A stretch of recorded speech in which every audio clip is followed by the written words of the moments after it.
Hay personas llorando por algo que tal vez tú estás ignorando. Hay personas orando por una oportunidad que hoy tú tal vez estás desperdiciando. Hay personas que desearían tener lo que tú llamas normal. Y a veces perdemos las bendiciones de Dios, no porque nos las quiten, sino porque las hemos menospreciado.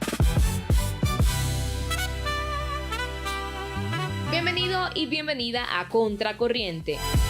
Un podcast para aquellos que quieren ir en contra de la corriente de este mundo y vivir por y para Dios. Te habla tu hermana en Cristo, Karen Zapata, y hoy quiero invitarte a escuchar lo que dice el libro de Lucas, capítulo 20, verso 17. Pero él mirándolos dijo: ¿Qué pues es lo que está escrito? La piedra que desecharon los edificadores ha venido a ser cabeza del ángulo. Jesús estaba hablando con líderes religiosos que conocían las escrituras, pero no reconocieron al Mesías cuando estuvo justo frente a ellos. La piedra que desecharon terminó siendo la más importante. Y cuando hablamos de piedra, hablamos de Jesús. Eso era una metáfora para decir que a quien ellos habían rechazado, que era Jesús, al final terminó siendo lo más importante. Y lo que hizo la clase religiosa judía, de hecho, sigue sucediendo el día de hoy. A veces rechazamos lo que Dios escogió, a veces despreciamos lo que Él valoró, a veces soltamos lo que Él nos entregó. Y para hablar de esto, he decidido traer 3 casos, por supuesto bíblicos, en donde hubo personas que menospreciaron lo que Dios había puesto en sus manos y terminaron perdiéndolo. Entonces vamos con el primer caso. Y este primer caso es Israel y los gentiles. Y por supuesto estamos hablando de la salvación. El pueblo de Israel recibió primero la promesa, la ley, y además recibió el privilegio de conocer a Dios. Pero muchos endurecieron su corazón. Y entonces los gentiles recibieron acceso a la gracia que ellos rechazaron. Y recordemos lo que por allá dijo Juan en el capítulo 1, cuando dice: a lo suyo vino y los suyos no le recibieron, mas a todos los que le recibieron, a los que creen en su nombre, les dio la potestad de ser hechos hijos de Dios. El pueblo de Israel rechazó a Jesús y nosotros los gentiles decidimos aprovechar esa oportunidad para abrazar la salvación con gratitud. Ahora vamos con el segundo caso, y este segundo caso es Saúl y David. Saúl, recordemos que fue puesto como rey, pero Saúl olvidó que Jehová era el verdadero rey de Israel y se llenó de orgullo, desobedeció y quiso hacer las cosas a su manera. Despreció el privilegio de gobernar bajo la voluntad de Dios, y ese reino que tanto quería abrazar, cuidar y no soltar, terminó siendo entregado a David. Y eso nos hace pensar que hay personas que pierden grandes cosas, no por falta de talento, sino por falta de su obediencia a Dios. Y entonces vamos al tercer caso bíblico, y este caso es un caso muy conocido y es Esaú y Jacob. Y Esaú, recordemos que tenía la primogenitura, había sido el primero en nacer, era una herencia muy valiosa, un legado espiritual, pero cuando tuvo hambre, Esaú decidió vender su primogenitura por un plato de lentejas. Impresionante. Vendió el propósito por un impulso del momento, vendió la promesa por una necesidad pasajera. Y el tema es que hoy muchos hacen lo mismo, cambian paz por placer, cambian llamado por comodidad, cambian obediencia por un capricho. Cuando nosotros vemos estos 3 casos, entendemos que hubo 3 personas o 3 grupos de personas que no apreciaron lo que Dios les había colocado a ellos, sino que al contrario lo menospreciaron. Y con eso entonces me pregunto, ven acá, ¿cuándo nosotros menospreciamos las bendiciones de Dios? Y nosotros menospreciamos las bendiciones de Dios cuando somos desobedientes, cuando damos por sentado lo que tenemos, creyendo que nunca se irá de nuestro lado, cuando queremos imponer nuestra voluntad sobre la voluntad de Dios y cuando dejamos de agradecer lo que antes pedíamos en oración. A veces duramos mucho tiempo pidiéndole a Dios por algo y cuando esto llega a nuestras vidas, entonces simplemente damos por sentado que ya lo tenemos y empezamos a menospreciarlo. Y entonces cuando lo menospreciamos, allí tenemos y corremos el riesgo de que ya no lo tengamos, sino que un día se nos vaya de las manos. Entonces, teniendo esto en cuenta, el reto para ti y para mí el día de hoy es este. Hagamos una pausa y preguntémonos, ¿qué nos ha dado Dios que hoy ya no estamos valorando? Tal vez la familia, la salud, una oportunidad, una relación, un llamado espiritual, tal vez tiempo. Y quiero que hagas lo siguiente, haz una lista de 3 cosas que Dios te haya dado y que tal vez no hayas estado apreciando mucho últimamente. Quiero que las escribas y quiero que le agradezcas a Dios por ellas en oración. Y después pregúntale a Dios cómo puedes administrarlas usarlas mejor, cómo puedes apreciarlas más. Porque recordemos que hay que ser fiel con lo poco, porque lo poco en manos de Dios siempre prepara el camino para mucho más.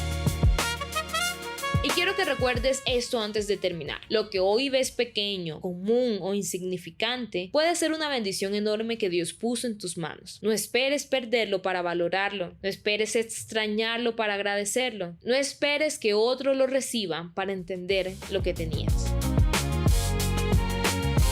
Eso ha sido todo por hoy. Espero de todo corazón que este episodio haya sido de gran bendición para tu vida. Y si este mensaje habló a tu corazón, compártelo en tus redes sociales y envíaselo a alguien más. Puedes hacerlo subiéndolo a tus estados de WhatsApp, compartiéndolo en tus historias de Instagram o Facebook, enviándolo por mensaje directo a un amigo, publicándolo en X o recomendándolo en un grupo donde sepas que alguien necesita esta palabra. Esa es una manera poderosa de multiplicar la palabra de Dios y hacer que este mensaje llegue a quienes más lo necesitan. Y si este espacio está edificando tu vida, suscríbete al podcast, así cada nuevo episodio llegará automáticamente a ti y podrás seguir comenzando tus mañanas con una palabra que fortalezca tu fe, enfoque tu corazón y te acerque más a Dios. Recuerda que tenemos nuevos episodios todos los días de lunes a viernes. Entonces, ya sabes, compártelo y por favor déjame tu comentario, me encantará leerte porque así vamos a poder seguir la conversación por ese medio. Te habló Karen Zapata y te espero en el próximo episodio para seguir viviendo juntos contra la corriente de este mundo y más cercanos al corazón de Dios. Bye bye.